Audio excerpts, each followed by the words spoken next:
and the other mayor, and we just were a loving, close-knit family. And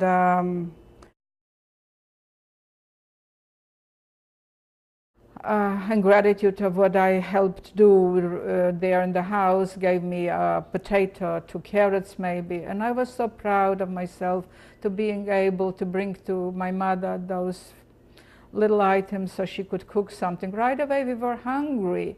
That's all we got is 10 deco bread, which was not well baked, it weighed so heavy. The 10 deco bread, it's probably 100 gram. And my mother said, Sonia, we have to give this bread to the men. They go out to work for a full day. They have to eat. Otherwise they won't be able to work and they get beaten up. So we'll just manage without, we'll do something else. A little water, a little soup, something, you know. It was hunger right away. Right away we were hungry, nothing to cook. Came Friday, my mother was upset. There's nothing to cook for Shabbat. We still worried about Shabbat. Every single day there were killings. I remember they used to take the girls and men out to build roads. And one of the girls, their last name was Melamed. They lived on our street, and there were 4 cousins, and they worked on the road. And when the peasants passed by into town, to the mills or whatever, they tried to purchase a piece of bread or a piece of butter.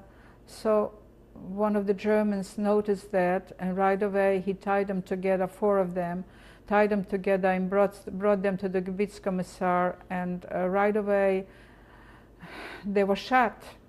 And one of the girls, I was told that her hair turned gray immediately.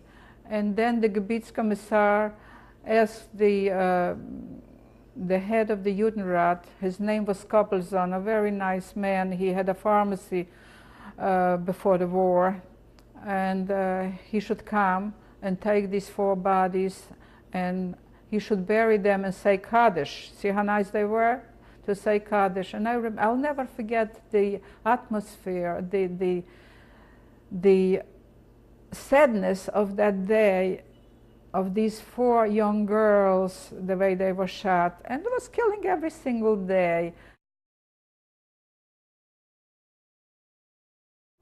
And he went out and we heard shots, so we thought he was killed already. Then my mother said she's going to go out and see what happened to father. And we heard shots again, and I thought my mother is killed already also. And so the end with the 3 children, the Aunt Cyril said to me, Sonia, you see, they're both killed already. There's no use standing around. Let's run. So I said to her, I can't run because where would I run? My parents are not here. I really don't want to go and run anymore. I'll go out too. Perhaps they'll shoot me also. So everybody was for themselves. My aunt picked it up with the 3 children and she ran in a different direction. And all of a sudden I see my mother coming back, and I said, Mom, you were shot, how can you come back? She said, quiet. I told the policeman that I have a daughter and I'm coming back to get you. And we walked out on that street, and that policeman was a Ukrainian who knew my family. He went to school with my brother. And he said, you have to lie down on the ground, I'm going to shoot you with the weapon. He was standing above me and he wanted to shoot. We had no money to give, nothing. My mother started pleading with him, kissing his hands. She had a marriage ring, she took it off and she gave it to him. She said, but whatever we had, we gave you. Why don't you let us live? What did we ever do to you that you want to shoot us? Let us go. And somehow he let us go.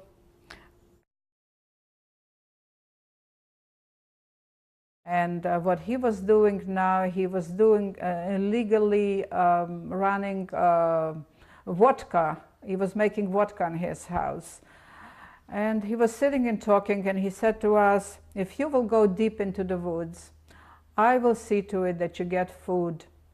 I will allow you to use my potatoes. I'll show you where they're hidden, and occasionally I'll bring you some bread when I can, and you just go into the woods. And he left. He said he was coming back on Sunday with his wife and bringing some provisions for us, but we did not believe him. So my uncle said, let's go in deep into the woods, and we will be watching for him and see whom he's going to bring us. So we'll be able yet maybe to escape. And sure enough, came Sunday, he came with his wife carrying a pail full of pierogi with beans and some bread and a little vodka. And we sat down to talk with him, and he just looked at me, and he started crying. And he said, well, you older people lived a little, but she had no time to live yet. Why should she suffer? And he cried. And he left, and he said, you go in deep into the forest, build yourself a little hut.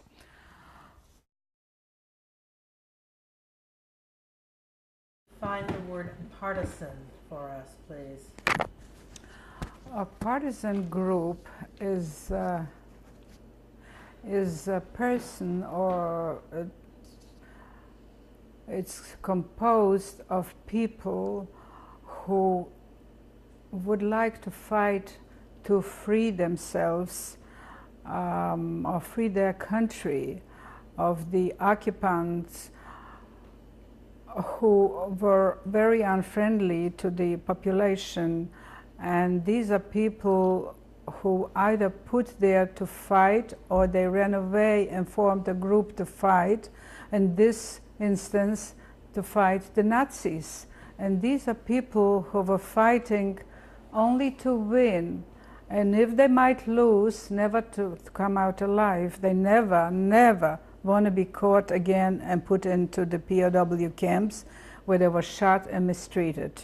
So these are the people who formed the groups and fought, sometimes with the help of the Russians and sometimes without. They had to help themselves and provide for themselves any way they knew how. Sometimes maybe it wasn't pretty, because they went into a village and they had to take provisions. People had to eat. So sometimes it wasn't a pretty sight maybe to take things from people involuntarily. And this is a partisan group. Call it an underground group, a partisan group.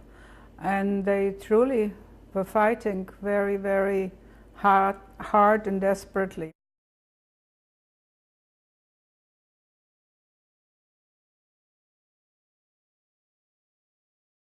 May I introduce my family? To my very left is my daughter Bella Orbuch Wieland, and in the back of us is my son Paul Orbuch, and sitting with me is my beautiful granddaughter Eva Orbuch, and this is the extent of my family.